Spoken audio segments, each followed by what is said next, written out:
जरूरी सूचना है आप सभी स्टूडेंट्स के लिए। स्टडी फॉर सिविल सर्विसेज का Android app Google play store में आ चुका है, उसको प्लीज तुरंत इंस्टॉल कर लीजिए। और अगर आप स्टडी फॉर सिविल सर्विसेज के सिर्फ ऐप से कोई भी कोर्स, कोई भी पीडीएफ परचेस करते हैं तो उसमें अप्लाई कूपन, अगर आप ज्ञान सर जो है आप उसमें अप्लाई करते हैं, ये कूपन कोड है, तो उसमें 20% फीस तुरंत माफ हो जाएगी। मतलब 20% डिस्काउंट तुरंत उसमें लग जाएगा। ज्ञान सर लिखना है, नॉर्मली ज्ञान सर स्मॉल लेटर में है सब कुछ, कोई स्पेस नहीं, कोई कॉलम नहीं, सिर्फ ज्ञान सर GYANSIR। इस तरह से अगर कूपन कोड लगाते हैं आप ऐप में बाई करने से पहले, जो अप्लाई कूपन वाले में आता है, तो 20% का डिस्काउंट तुरंत मिलेगा। वीडियो देखिए। नमस्कार दोस्तों, अगर आप यूपी पीसीएस की प्रिपरेशन कर रहे हैं 2024 के लिए या फिर 2025 के लिए, तो आपको study for civil services team के पेड कोर्स को क्यों ज्वाइन करना चाहिए, आज की इस वीडियो में एकदम स्पष्ट हो जाएगा। देखिए, हम लोग इस क्लास में ना एक सैम्पल मटेरियल का डिस्कशन करेंगे जो कि पेड कोर्स का है। ये पेड कोर्स का एक छोटा सा टुकड़ा है जिसको सैम्पल के तौर पे यहाँ पे प्रस्तुत किया गया है।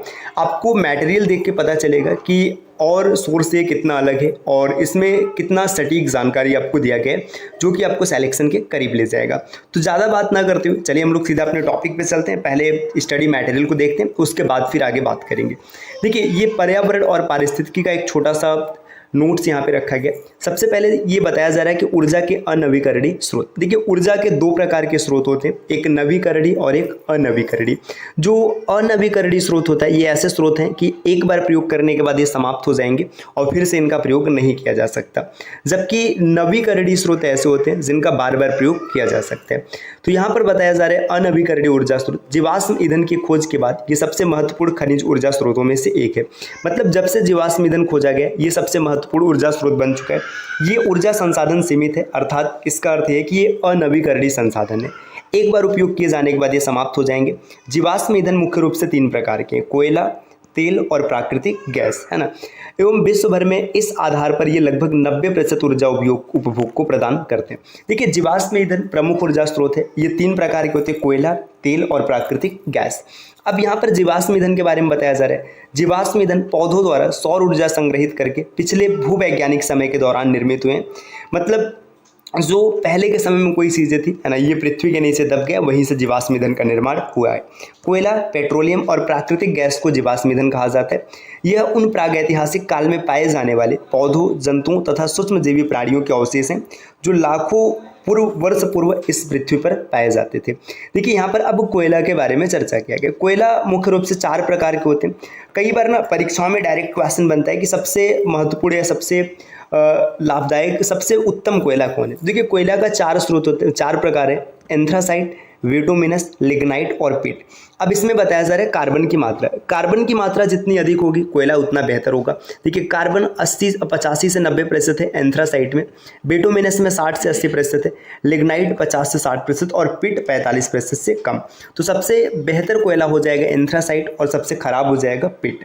आगे बताया जा रहा है कोयला गोंडवाना लैंड की अवसादी चट्टानों में पाया जाता है। अब गोंडवाना लैंड की थोड़ी सी बात करते हैं। देखिए, सबसे पहले जो पृथ्वी था, मतलब ये ऐसे देखिए, पूरा भूमि क्षेत्र एक जगह था जिसको पैंजिया कहते थे, और जो जल क्षेत्र था सब एक जगह था जिसको पैंथालासा कहते थे। बाद में पैंजिया दो भागों में डिवाइड हो गया था, है ना। एक अंगारा लैंड था और दूसरा गोंडवाना। तो भारत एक गोंडवाना का हिस्सा था। तो यही यहाँ पर बताया जा रहा है कि अवसादी चट्टानों में पाया जाता है। एंथ्रासाइट सबसे अच्छा और पिट सबसे खराब किस्म का कोयला है। तो सबसे अच्छे किस्म का कोयला है एंथ्रासाइट और सबसे खराब किस्म का है पिट। भारत में सबसे महत्वपूर्ण गोंडवाना कोयला क्षेत्र दामोदर घाटी में स्थित है। दामोदर, सोन, महानदी और गोदावरी की घाटियों में 97% से अधिक कोयला भंडार पाए जाते हैं। मतलब भारत का जो कोयला क्षेत्र है दामोदर घाटी में स्थित है। ये झारखंड बंगाल कोयला बेल्ट में स्थित है। इस क्षेत्र में महत्वपूर्ण कोयला क्षेत्र रानीगंज, झरिया, बोकारो, गिरिडीह और करणपुरा है। तो देखिए, भारत में जो कोयला पाया जाता है मुख्य रूप से झारखंड और बंगाल के क्षेत्र में। यहाँ पे क्षेत्रों के नाम लिखा गया, रानीगंज, झरिया, बोकारो, गिरिडीह, ये सब। भारत में लगभग 80% कोयला भंडार बिटुमिनस प्रकार का है, जो कि भारत में सबसे ज़्यादा पाया जाता है और गैर कोयला श्रेणी में है। झारखंड में भारत के कोयले का सबसे बड़ा भंडार है और इसके बाद उड़ीसा और छत्तीसगढ़ में। मतलब कोयला भंडार में सबसे आगे कौन है? झारखंड, और इसके बाद छत्तीसगढ़ है और फिर उड़ीसा है ना। अब यहाँ पर बताया जा रहा है पेट्रोलियम या खनिज तेल क्या है। देखिए, पेट्रोलियम या कच्चा तेल एक गाढ़ा या गहरे रंग का तरल होता है जिसमें हजारों दहनकारी हाइड्रोकार्बनों के मिश्रण थोड़ी थोड़ी मात्रा में पाए जाते हैं, है ना। इस तेल को पारंपरिक तेल या हल्के तेल के नाम से भी जाना जाता है। कच्चे तेल एवं प्राकृतिक गैस के भंडार अक्सर समुद्र की तली या फिर समुद्री अधः स्थल के नीचे भूमि पर पृथ्वी की परपटी के साथ पाए जाते हैं। तेल के आसवन से प्राप्त कुछ उत्पादों को पेट्रो रसायन कहते हैं। मतलब जब इसका शोधन किया जाता है तो पेट्रो रसायन मिलता है, जिसमें पीड़कनाशक, प्लास्टिक, कृत्रिम रेशा, पेंट, औषधि इत्यादि बनाने के लिए कच्चा माल प्राप्त होता है। अब प्राकृतिक गैस की बात करेंगे। प्राकृतिक गैस मुख्यतः मीथेन से बनता है। मीथेन को मार्स गैस कहते हैं, ये भी नाम याद रखिएगा, मीथेन को मार्स गैस कहते हैं, जो अक्सर कच्चे तेल के कुंडों के ऊपर पाया जाता है। प्राकृतिक गैस में 50 से 90% तक आयतन मीथेन का होता है, जो एक साधारण हाइड्रोकार्बन है। इसमें कुछ मात्रा में भारी गैस जैसे एथेन, प्रोपेन, ब्यूटेन भी पाया जाता है। और देखिए यहाँ पे बताया जा रहा है इसमें अत्यधिक मात्रा में विषैली हाइड्रोकार्बन सल्फाइड गैस भी मिलता है। आगे अब पारंपरिक प्राकृतिक गैस के बारे में बताया जा रहा है। देखिए पारंपरिक प्राकृतिक गैस यहाँ पर दिया जा रहा है। पारंपरिक गैस अधिकतर कच्चे तेल के कुंडों के ऊपर पाया जाता है। इन भंडारों को केवल पाइप लाइनों द्वारा ले जाया जाता है। तो याद रखना है कि पारंपरिक प्राकृतिक गैस को सिर्फ पाइप लाइन से संचारित किया जाता है, लेकिन प्राकृतिक गैस जो इस तेल के साथ बाहर आती है अक्सर एक आच्छादित उत्पाद की तरह मानी जाती है और इसे जला दिया जाता है। तेल के साथ निकाली गई प्राकृतिक गैस का जलना एक प्रकार से बहुमूल्य ऊर्जा संसाधन को बर्बाद करने और इसके जलने से वायुमंडल में कार्बन डाइऑक्साइड गैस का उत्सर्जन होता है। लेकिन बाद में इस गैस को संसाधित किया जाता है और पाइपों द्वारा या संघनित करके सिलेंडरों में भरकर उपभोक्ताओं के उपयोग के लिए भेज दिया जाता है। इस गैस का उपयोग पेट्रो रसायन एवं उर्वरकों के उत्पादन में किया जाता है। आगे देखिए गैर पारंपरिक की बात करेंगे तो गैर पारंपरिक देखिए यहाँ पे दिया अन्य भूमिगत जलाशयों में स्वयं पाई जाती है। इस कारण से इसे गैर पारंपरिक स्रोतों से प्राकृतिक गैस निकालना काफ़ी महंगा होता है ना। देखिए यहाँ पर मूल रूप से बताया जा रहा है कि एलपीजी लिक्विफाइड पेट्रोलियम गैस जो कि घरों के में प्रयोग किया जाता है ना, के रूप में निकाला जाता है ना। अब यहाँ पर आप इस डेटा को पढ़ सकते हैं। एलपीजी का प्रयोग आपको पता ही है। नेक्स्ट यहाँ पर दिया नाभिकीय ऊर्जा स्रोत। अब नाभिकीय ऊर्जा स्रोत में क्या क्या है देखिए, नाभिकीय ऊर्जा परमाणुविक केंद्रक की ऊर्जा है। रेडियो एक्टिव खनिजों को नाभिकीय ऊर्जा प्राप्त करने के लिए उच्च तकनीकी विधियों से प्रयोग किया जाता है। रेडियो एक्टिव खनिज को जीवाश्म ईंधनों के विकल्प के रूप में ऊर्जा उत्पन्न करने के लिए प्रयोग करते हैं। अन्य खनिजों की तरह ही रेडियो एक्टिव खनिजों के अयस्कों की मात्रा निश्चित और सीमित है, जब रेडियो एक्टिव खनिजों की बहुत छोटी सी मात्रा अत्यधिक ऊर्जा उत्पन्न करती है ना। अब यहाँ पे देखिए नाभिकीय विखंडन, नाभिकीय संलयन, इन सब के बारे में बताया जा रहा है।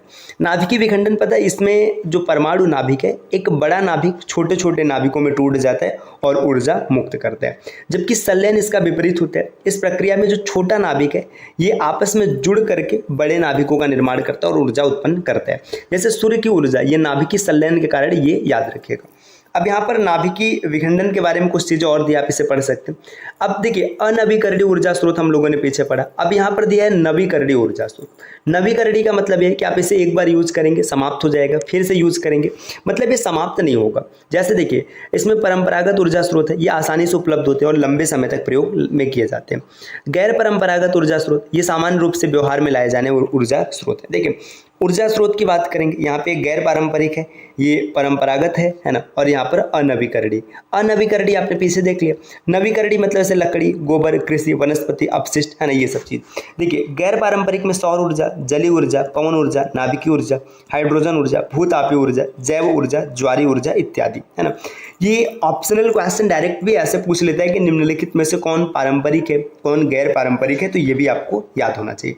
देखिए दोस्तों अब और भी आगे बढ़ेंगे तो यहाँ पर देखिए अब नवीकरणीय मतलब समाप्त न होने वाले ऊर्जा के बारे में यहाँ पे बताया गया, जैसे बायोमास है ना, सौर ऊर्जा, आप इन सब चीज़ों को देख सकते हैं आसानी से। और सेम यही डेटा यहाँ पर इंग्लिश में दिया गया है ना। देखिए ये जो मटेरियल है ये बाईलैंग्वेज है। देखिए यहाँ पे एकदम स्पष्ट रूप से लिखा गया है कि हिंदी और इंग्लिश दोनों भाषा में आपको मटेरियल देखने के लिए मिलेगा। तो स्टार्ट में आप ये हिंदी में देखें है ना, इसके बाद सेम यही डेटा यहाँ से इंग्लिश में दिया गया। आप जब पेड कोर्स को परचेस करेंगे ना उसमें भी आपको ऐसे ही मिलेगा, हिंदी और इंग्लिश दोनों भाषा में मिलेगा, सेम डेटा रहेगा, कोई फर्क नहीं है। आप जिस भाषा में पढ़ना चाहे उस भाषा में पढ़ सकते हैं।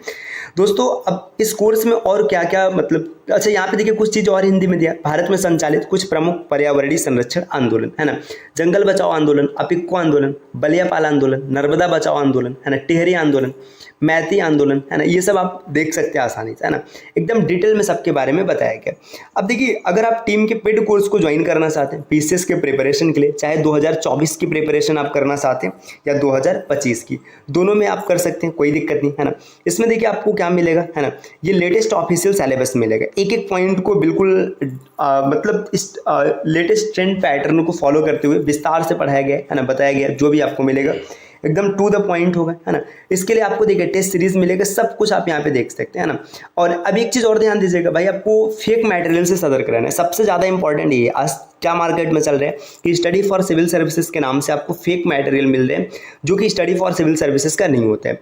अगर आपको स्टडी फॉर सिविल सर्विसेज का स्टडी मटेरियल परचेस करना है तो आप इन दिए गए नंबर पे कॉल या व्हाट्सएप करके आप टीम के पेड कोर्स से जुड़ने की जानकारी प्राप्त कर सकते हैं, या प्ले स्टोर से स्टडी फॉर सिविल सर्विसेज का एप्लीकेशन इंस्टॉल करके आप जानकारी प्राप्त कर सकते हैं। देखिए इन 3-4 नंबरों के अतिरिक्त हमारी टीम का और कोई नंबर नहीं है, study for civil services team के एप्लीकेशन के अतिरिक्त और कोई भी स्रोत नहीं है। अगर आप किसी अन्य माध्यम से कोई भी नोट्स परचेस करते हैं वो स्टडी फॉर सिविल सर्विसेज का नहीं होता है, कोई भी व्यक्ति उस पर लोगो लगा करके बेच रहा है, तो इसके जिम्मेदार आप खुद होंगे है ना, क्योंकि भाई आपको जेन्युइन मटेरियल नहीं मिलेगा, आप बेहतर पढ़ाई नहीं कर पाएंगे और एग्जाम में आपका सिलेक्शन नहीं हो पाएगा। ठीक, तो मिलते हैं दोस्तों आपसे नेक्स्ट वीडियो में, तब तक के लिए नमस्कार।